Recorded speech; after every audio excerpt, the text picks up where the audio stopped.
Bismillahirrahmanirrahim. Assalamualaikum warahmatullahi wabarakatuh. Perkenalkan, nama saya Mariani, NIM 70200111933. Baiklah, di sini saya akan menjelaskan tentang kolerasi penyebab terjadinya hipertensi atau variabel-variabel yang berhubungan dengan kejadian hipertensi.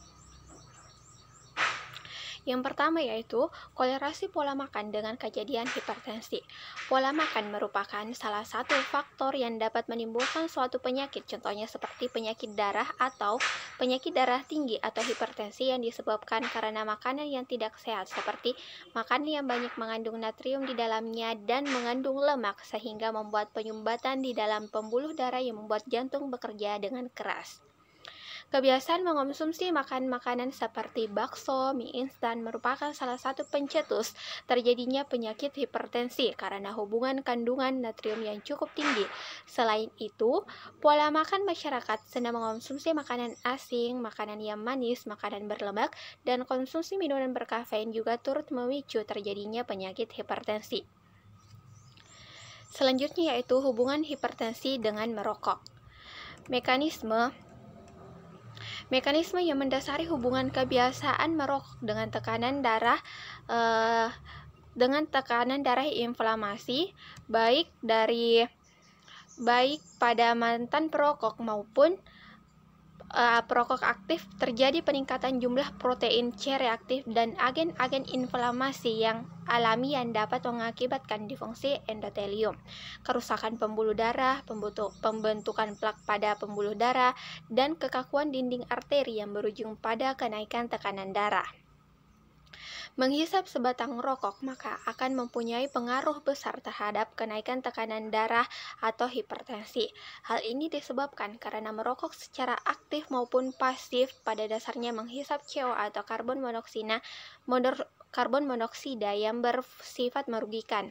Akibat gas CO terjadi kekurangan oksigen yang menyebabkan pasokan oksigen jaringan berkurang. Hal ini disebabkan oleh gas CO mempunyai kemampuan mengikat hemoglobin atau Hb yang terdapat dalam sel darah merah atau eritrosit lebih kuat dibanding oksigen, sehingga setiap ada asap rokok di samping kadar oksigen udara yang sudah berkurang ditambah lagi sel darah merah, maka semakin berkurang oksigen, oleh karena yang diangkut adalah CO dan bukan O2 atau oksigen. Selanjutnya itu kolerasi stres dengan hipertensi. Menurut Sugiharto, pada tahun 2007, seseorang dengan stres kejiwaan mengalami hipertensi. Kondisi stres meningkatkan aktivitas saraf simpatis yang kemudian meningkatkan tekanan darah secara bertahap. Artinya, semakin berat kondisi stres seseorang, maka semakin tinggi pula tekanan darahnya. Stres merupakan rasa takut dan cemas dari perasaan dan tubuh seseorang terhadap adanya perubahan diri apabila ada sesuatu hal yang mengancam secara fisiologis kelenjar pituitari otak akan mengirimkan hormon kelenjar endokrin ke dalam darah. Hormon ini hormon ini berfungsi untuk mengaktifkan hormon adrenalin dan hidrokortison sehingga membuat tubuh dapat menyesuaikan diri terhadap perubahan yang terjadi. Secara alamiah, dalam kondisi seperti ini seseorang akan merasakan detak jantung yang lebih cepat dan keringat dingin yang mengalir di daerah tengkuk. Selain itu, peningkatan aliran darah ke otot rangka dan penurunan aliran darah ke ginjal, kulit, dan pencernaan juga dapat terjadi karena stres.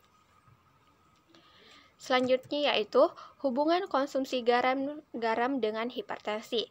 Garam dapat meningkatkan tekanan darah kita. Garam secara kimiawi dirumuskan dengan NaCl yang terdiri dari natrium atau Na dan klor yaitu Cl, yang dimana natrium yang beredar dalam darah yang dituding memiliki efek langsung pada peningkatan tekanan darah dengan membentuk ikatan dengan air atau H2O yang menyebabkan jumlah atau volume cairan darah meningkat. Pada kondisi peningkatan volume cairan darah, maka tubuh, dalam hal ini jantung, merespon dengan meningkatkan tekanan darah untuk menjamin seluruh cairan darah dapat beredar ke seluruh tubuh.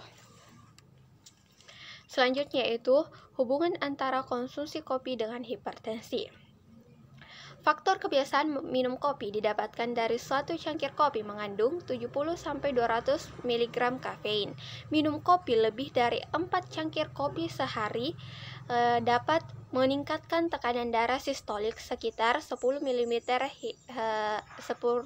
mmHg dan tekanan darah diastolik sekitar 8 mmHg.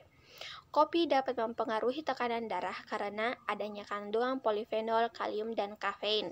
Polifenol dan kalium bersifat menurunkan tekanan darah, sedangkan kafein bersifat meningkatkan tekanan darah. Polifenol menghambat terjadinya aterogenesis dan memperbaiki fungsi vaskuler. Selanjutnya yaitu hipertensi didominasi oleh laki-laki atau perempuan. Risiko hipertensi pada laki-laki maupun perempuan sama-sama bisa tinggi, hanya saja pada rentang usia yang berbeda. Data menyebutkan pria lebih sering mengalami hipertensi dibandingkan wanita pada usia kurang dari 55 tahun, sementara di usia lebih dari 50 tahun, wanita yang lebih rentan mengalami hipertensi. Salah satu alasan mengapa risiko hipertensi pada wanita semakin meningkat dari waktu ke waktu adalah kadar hormon estrogen dan progesteron yang masih tersedia. Estrogen dan progesteron dapat melindungi pembuluh darah dari reaksi oksidatif akibat polusi, makanan, dan sebagainya, serta mencegah pembuluh darah peradangan. Di samping itu, hormon estrogen juga mempengaruhi keseimbangan sistem renin-angiotensin di ginjal yang berfungsi menjaga kestabilan tekanan darah. Selanjutnya yaitu kapan seseorang dikatakan terkena hipertensi atau mengalami hipertensi. Seseorang dikatakan mengalami hipertensi jika tekanan darah sistolik atau angka atas lebih dari 140 mmHg dan tekanan darah diastoliknya yaitu angka bawah lebih dari 90 mmHg. Biasanya orang yang mengalami hipertensi akan mengeluhkan gejala pusing, sakit kepala, penglihatan buram, mual, detak jantung yang tak teratur, dan kelelahan. Baiklah, itulah penjelasan saya tentang kolerasi yang berkaitan dengan kejadian hipertensi. Sekian dari saya. Wassalamualaikum warahmatullahi wabarakatuh.